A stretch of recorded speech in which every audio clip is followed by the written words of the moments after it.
Syederalun Pemkab Aceh Tamiang bersama Pertamina EP Rantau Field sepakat menjadikan Istana Karang di Kampung Tanjung Karang, Karangbaru sebagai tempat wisata sejarah dan edukasi.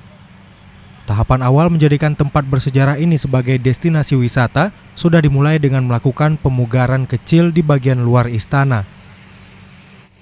Pemugaran ini berupa pengecatan dinding luar, pembuatan taman, dan replika pompa angguk yang digunakan untuk menyedot minyak bumi dari dalam sumur ke tanah. Legal and Relation Pertamina EP Rantau Field, Fandi Prabudi menjelaskan replika pompa angguk bagian dari sejarah karena merupakan pompa dari sumur minyak pertama yang berdiri di Aceh, persisnya di Rantau R1 pada 1928. Rencananya istana yang berdiri di pinggir jalan lintas Medan Banda Aceh ini akan dibuka untuk umum setelah pengerjaan tahap awal selesai dikerjakan.